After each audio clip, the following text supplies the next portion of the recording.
Moody's Investor Service on Tuesday released a set of outlook on the banking sectors of Nigeria, Egypt, Morocco, South Africa, Kenya, and the West African Monetary Union. Broadly speaking, the rating agency says its outlook are stable for the 5 countries in one region, despite the challenging operating environments in many of these countries. Now let's drill down into 3 of these banking sector outposts: Kenya, Morocco, and Egypt. As we bring on the show, Ali Khan Satchu. Ali is an investment professional and the CEO at Reach Management out of Nairobi. Great having you on the show again, my friend. Good evening. Welcome. Let's hit the ground running. Do you agree with Moody's outlook that SSA's banking sector is generally stable despite the tough operating environment across the various countries and regions? Yes, I do on balance, but I think, the point you're making about the macro environment is very valid. This is a highly complex macroeconomic environment. We have sovereign credits which are under significant pressure, debt ratios which are out of whack to the upside. And I think, it's all credit to the banking system across the continent that it has proven so resilient under what is quite a stressful scenario. Well, if we speak specifically to Kenyan banks, they've remained stable, strong, and resilient, even profitable even during the pandemic period within the EAC region. They've also seen expansion of Equity Bank Group into DR Congo, I&M Bank, and a few others. Now, what has been the success factors for Kenyan banks, Ali? I think, that the major success factor in Kenyan banks has been the embracing of the digital banking solution. This was driven by Safaricom's M-Pesa. It basically became ubiquitous. It allowed banks to reach millions of customers very, very cheaply. It collapsed the channel cost. And I think if I was to look at something that defined the success of Kenyan banks, it's that ability to reach its customers at very limited cost. Then on top of that, they basically, an equity bank is probably the best example.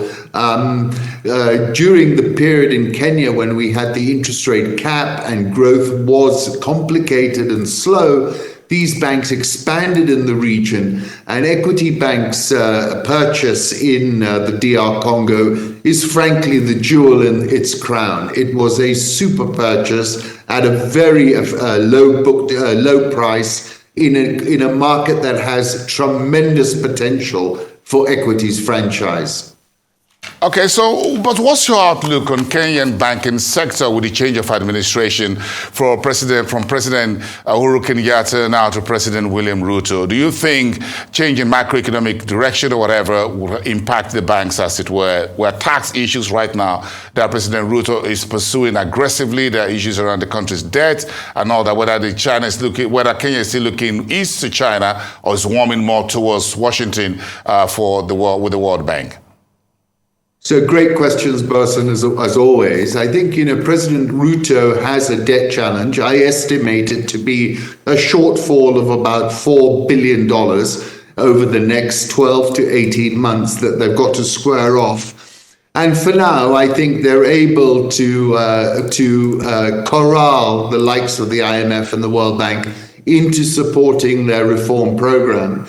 I think what I am very excited about in Kenya is the crowding in of investors from the European Union to the Americans. There's a lot of excitement about the prospects of Kenya, and I think this has been catalyzed by the president and his outreach program.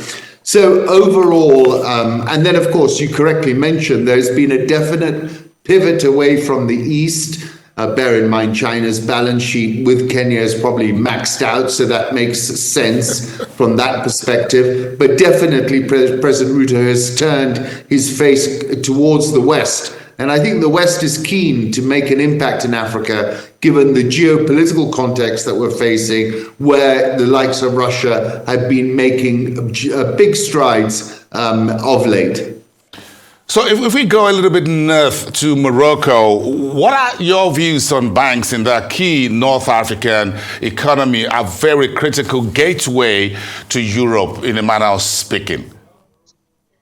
On a risk-adjusted perspective, I would say the Moroccan banks represent the optimal risk-reward structure.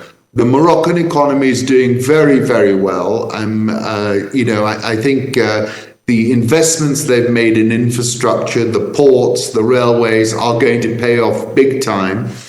It is a gateway between Africa and Europe, and it's played that role very successfully. They've got a huge advantage in the phosphate reserves, which is all about fertilizer. They've used this fertilizer diplomacy across the continent.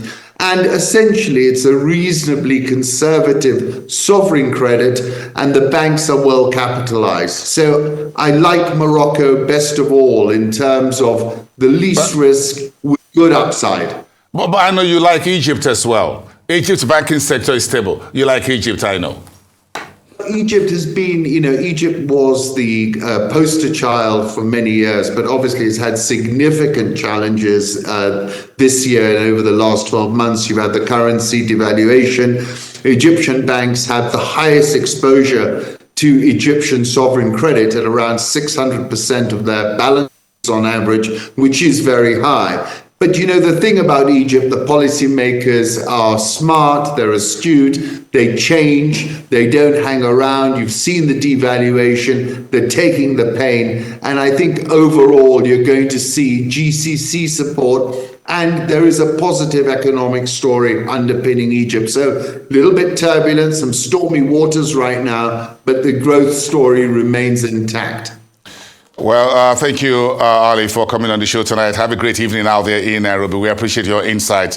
Ali Satchu, CEO at Rich Management, on banks in Kenya, Morocco, as well as Egypt, based on Moody's latest.